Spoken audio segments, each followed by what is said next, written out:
چند سوالات بھی لکھے ہوئے میرے پاس آئے ہیں، اس کا مختصر سا جواب بھی دے دیتا ہوں۔ سوال: ہر کام کا کوئی نہ کوئی مقصد ہوتا ہے۔ نعرہ غوثیہ، نعرہ حیدری، نعرہ رسالت، نعرہ لگاتے وقت ہمارے دل میں کیا خیال ہونا چاہیے، کس مقصد کے لیے ہم نعرہ لگاتے ہیں؟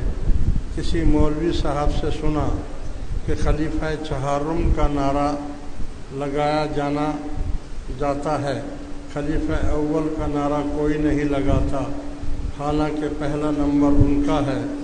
کون سا نعرہ کس مقصد کے لیے لگایا جاتا ہے، اس کی الگ الگ وضاحت فرما دیں۔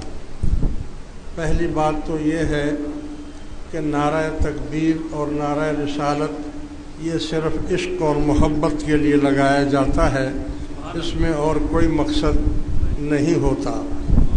نعرہ تکبیر سے مراد اللہ اکبر، اللہ کی تعریف کرنا۔ نعرہ رسالت سے مراد رسول اللہ صلی اللہ علیہ وسلم کو یاد کرنا اور ان کی طرف توجہ کرنا۔ نعرہ غوثیہ سے مراد ہمارے اپنے پیر و مرشد حضور غوث پاک کی طرف توجہ کرنا، اور نعرہ حیدری سے مراد جو ہے وہ حضرت علی کرم اللہ وجہہ الکریم کی طرف توجہ کرنا۔ یہ سب عشق اور محبت کی باتیں ہیں۔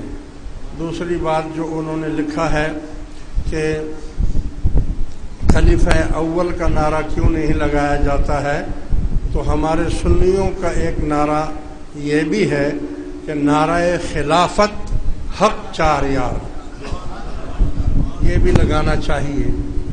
اس میں تمام چاروں یار آ جاتے ہیں، خلفائے راشدین اس میں آ جاتے ہیں، اور جہاں دوسرے نعرے لگائے جاتے ہیں وہاں پر نعرہ خلافت بھی لگنا چاہیے۔